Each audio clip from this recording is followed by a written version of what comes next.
My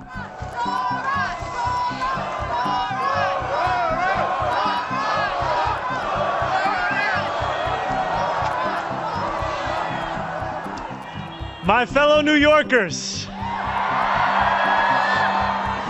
today begins a new era. New York शहर के नए मेयर ज़ोहरान ममदानी ने दिल्ली की तिहाड़ जेल में बंद पूर्व जेएनयू छात्र नेता और कार्यकर्ता उमर खालिद को एक हैंड रिटन लेटर भेजा।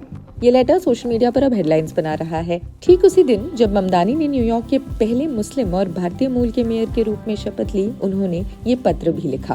प्रिय उमर, मैं अक्सर आपकी उन बातों के बारे में सोचता हूँ जिनमें अपने कड़वाहट के बारे में कहा था, और ये महत्वपूर्ण है कि इसे खुद पर हावी न होने दे। आपके माता पिता से मिलकर खुशी हुई। हम सब आपकी याद में हैं। ये लेटर उमर खालिद के माता पिता को दिसंबर 2025 के अमेरिका दौरे के दौरान ही सौंपा गया था, जब वे ममदानी से मिले। उमर खालिद सितंबर 2020 से कथित बड़े षड्यंत्र के आरोप में यूएपीए के तहत जेल में बंद है। उनकी जमानत अर्जियां कई बार खारिज हो चुकी हैं। हालांकि दिसंबर 2025 में सुप्रीम कोर्ट ने इस पर फैसला सुरक्षित रख लिया।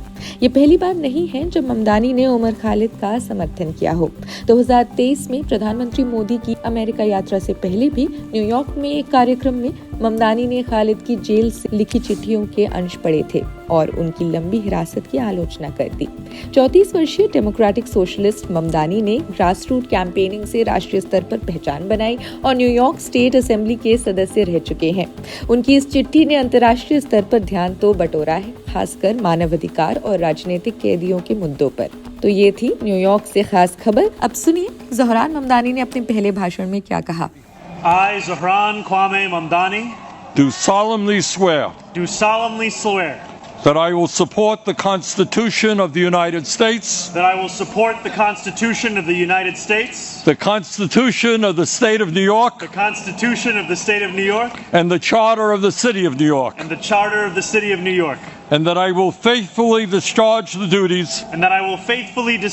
duties of the office of the Mayor of the City of New York, according to the best of my ability.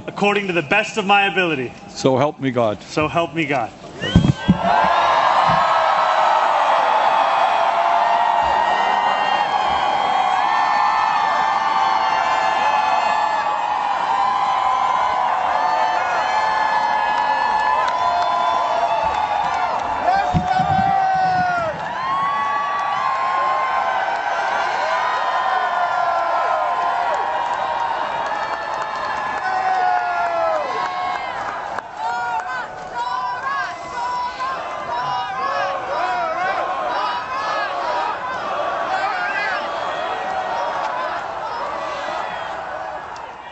My fellow New Yorkers, today begins a new era. I stand before you moved by the privilege of taking this sacred oath, humbled by the faith that you have placed in me, and honored to serve as either your 111th or 112th mayor of New York City. But I do not stand alone. I stand alongside you, the tens of thousands of you gathered here in Lower Manhattan, warmed against the January chill by the resurgent flame of hope. I stand alongside countless more New Yorkers watching from cramped kitchens in Flushing and barbershops in East New York, from cell phones propped against the dashboards of parked taxicabs at LaGuardia, from hospitals in Mott Haven and libraries in El Barrio that have too long known only neglect. I stand alongside construction workers in steel-toed boots and halal cart vendors whose knees ache from working all day. I stand alongside neighbors who carry a plate of food to the elderly couple down the hall, those in a rush who still lift strangers' strollers up subway stairs, and every person who makes the choice day after day, even when it feels impossible, to call our city home. I stand alongside over 1 million New Yorkers who voted for this day nearly 2 months ago, And I stand just as resolutely alongside those who did not. I know there are some who view this administration with distrust or disdain, or who see politics as permanently broken. And while only action can change minds, I promise you this: if you are a New Yorker, I am your mayor. Regardless of whether we agree, I will protect you, celebrate with you, mourn alongside you, and never, not for a second, hide from you. I thank the labor and movement leaders here today, the activists and the elected officials who will return to fighting for New Yorkers the second this ceremony concludes, and the performers who have gifted us with their talent. Thank you to Governor Hochul. Thank you as well to Mayor Adams. Dorothy's son, a son of Brownsville who rose from washing dishes to the highest position in our city, for being here as well. He and I have had our share of disagreements, but I will always be touched that he chose me as the mayoral candidate that he would most want to be trapped with on an elevator. Thank you to the two titans who, as an assembly member, I've had the privilege of being represented by in Congress, Nidia Velázquez and our incredible opening speaker, Alexandria Ocasio-Cortez. You have paved the way for this moment. Thank you to the man whose leadership I seek most to emulate, who I am so grateful to be sworn in by today, Senator Bernie Sanders. Thank you to my teams, from the assembly to the campaign to the transition, and now the team I am so excited to lead from City Hall. Thank you to my parents, Mama and Baba, for raising me, for teaching me how to be in this world, and for having brought me to this city. Thank you to my family, from Kampala to Delhi. And thank you to my wife, Rama.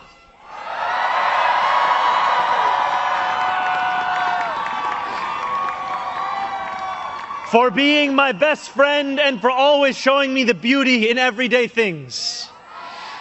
And most of all, thank you to the people of New York. A moment like this comes rarely. Seldom do we hold such an opportunity to transform and reinvent. Rarer still is it the people themselves whose hands are the ones upon the levers of change. And yet we know that too often in our past, moments of great possibility have been promptly surrendered to small imagination and smaller ambition. What was promised was never pursued. What could have changed remained the same. For the New Yorkers most eager to see our city remade, the weight has only grown heavier. The wait has only grown longer. In writing this address, I have been told that this is the occasion to reset expectations, that I should use this opportunity to encourage the people of New York to ask for little and expect even less. I will do no such thing. The only expectation I seek to reset is that of small expectations. Beginning today, we will govern expansively and audaciously. We may not always succeed, but never will we be accused of lacking the courage to try. To those who insist that the era of big government is over, hear me when I say this. No longer will City Hall hesitate to use its power to improve New Yorkers' lives. For too long, we have turned to the private sector for greatness while accepting mediocrity from those who serve the public. I cannot blame anyone who has come to question the role of government, whose faith in democracy has been eroded by decades of apathy. We will restore that trust by walking a different path, One where government is no longer solely the final recourse for those struggling. One where excellence is no longer the exception. We expect greatness from the cooks wielding 1,000 spices, from those who stride out onto our Broadway stages, and from our starting point guard at Madison Square Garden. Let us demand the same from those who work in government. In a city where the mere names of our streets are associated with the innovation of the industries that call them home, we will make the word City Hall synonymous with both resolve and results. As we embark upon this work, let us advance a new question, a new answer to the question asked of every generation. Who does New York belong to? For much of our history, the response from City Hall has been simple. It belongs only to the wealthy and well-connected, those who never strain to capture the attention of those in power. Working people have reckoned with the consequences. Crowded classrooms and public housing developments where the elevators sit out of orders. Roads littered with potholes and buses that arrive half an hour late, if at all. Wages that do not rise and corporations that rip off consumers and employees alike. And still, there have been brief, fleeting moments where the equation changed. 12 years ago, Bill de Blasio stood where I stand now as he promised to put an end to economic and social inequalities that divided our city into two. In 1990, David Dinkins swore the same oath I swore today, vowing to celebrate the gorgeous mosaic that is New York, where every one of us is deserving of a decent life. And nearly 6 decades before him, Fiorella LaGuardia took office with the goal of building a city that was far greater and more beautiful for the hungry and the poor. Some of these mayors achieved more success than others, but they were unified by a shared belief that New York could belong to more than just a privileged few. It could belong to those who operate our subways and rake our parks, those who feed us biryani and beef patties, picanha and pastrami on rye. And they know that this belief could be made true if only government dared to work hardest for those who work hardest. Over the years to come, my administration will resurrect that legacy. City Hall will deliver an agenda of safety, affordability, and abundance, where government looks and lives like the people it represents, never flinches in the fight against corporate greed, and refuses to cower before challenges that others have deemed too complicated. In so doing, we will provide our own answer to that age-old question. Who does New York belong to? Well, my friends, we can look to Madiba and the South African Freedom Charter. New York belongs to all who live in it.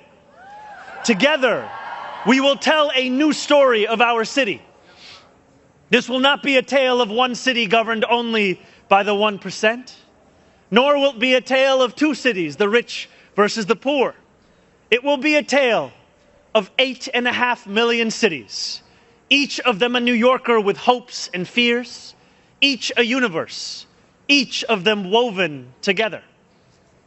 The authors of this story will speak Pashto and Mandarin, Yiddish and Creole. They will pray in mosques, at shul, at church, at gurudwaras and mandirs and temples.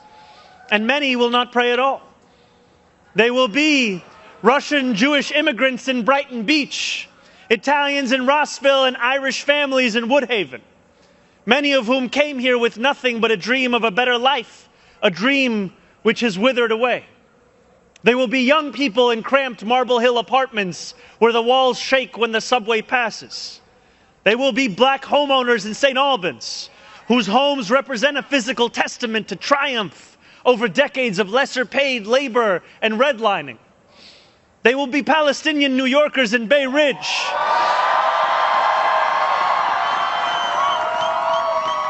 who will no longer have to contend with a politics that speaks of universalism and then makes them the exception.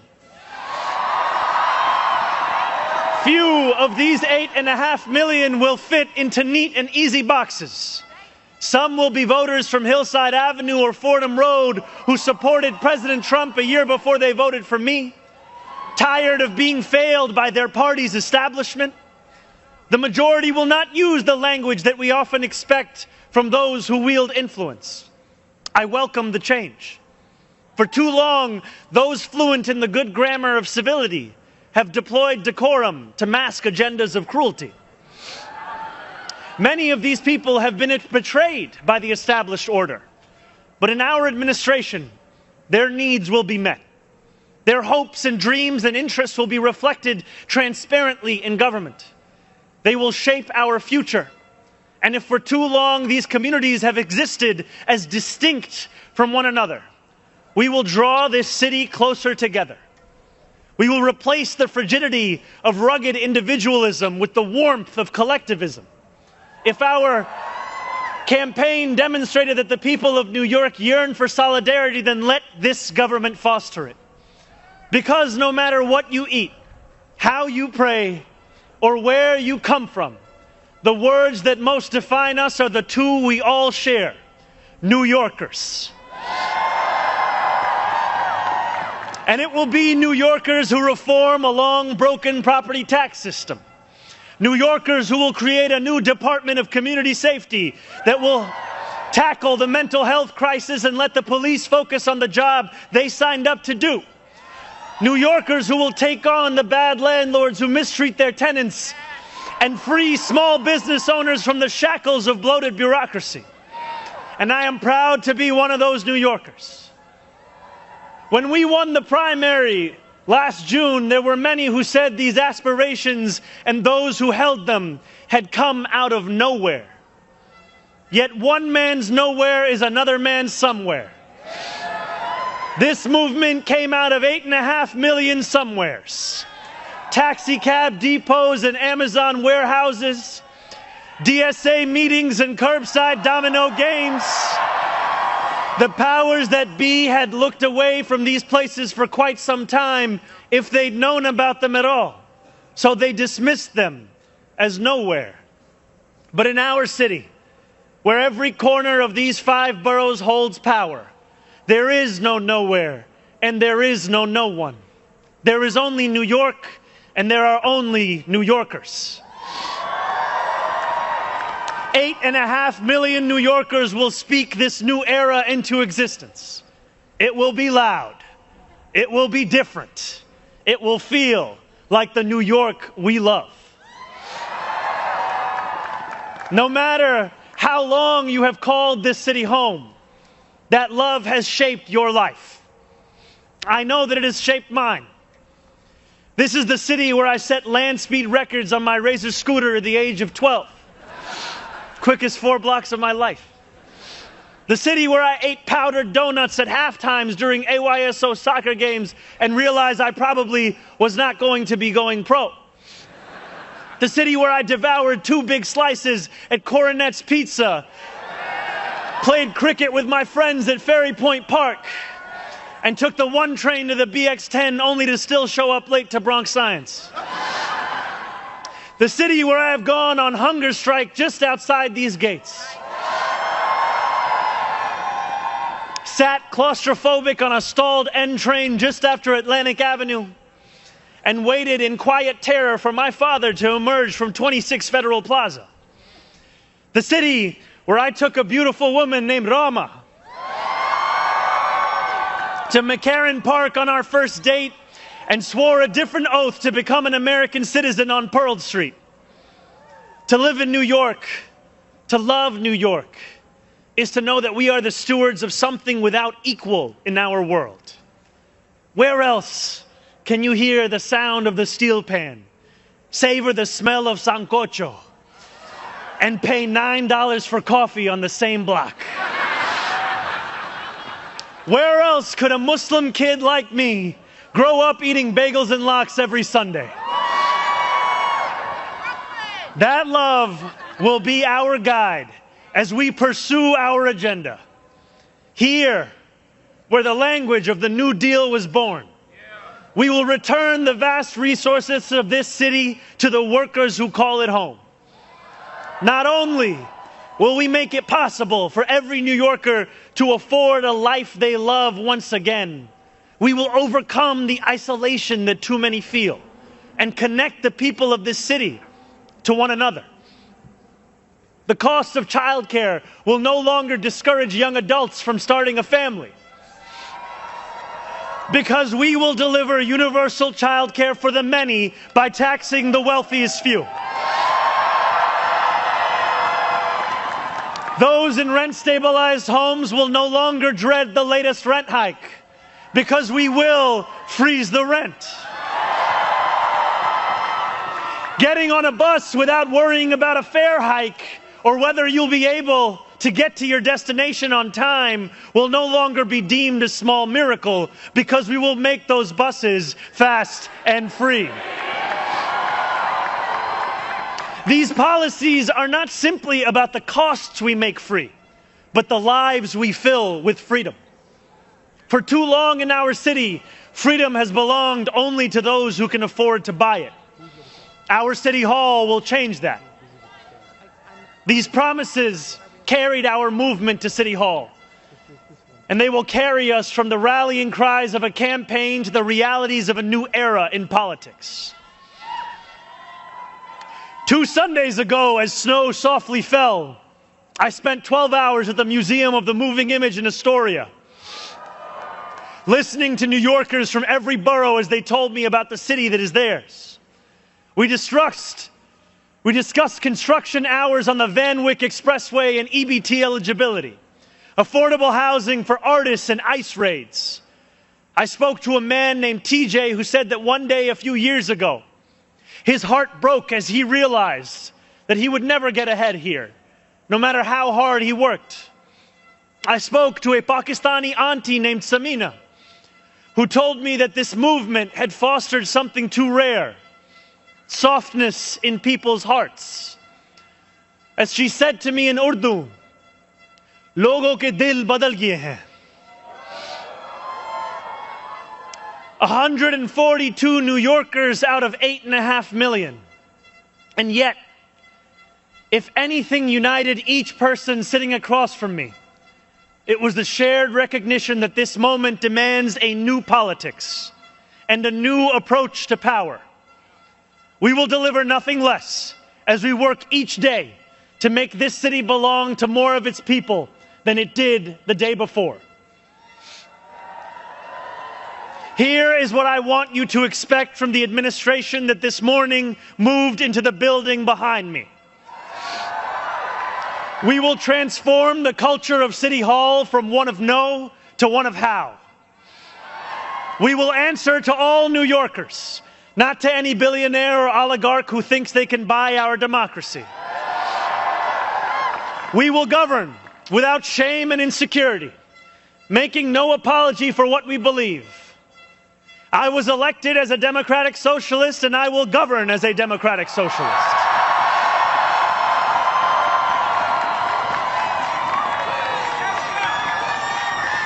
I will not abandon my principles for fear of being deemed radical. As the great senator from Vermont once said, what's radical is a system which gives so much to so few and denies so many people the basic necessities of life.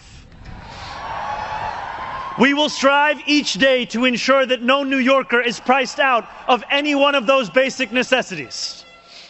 And throughout it all, we will, in the words of Jason Terrence Phillips, better known as Jadakiss or Jay to the moi, be outside. Because this is a government of New York, by New York, and for New York.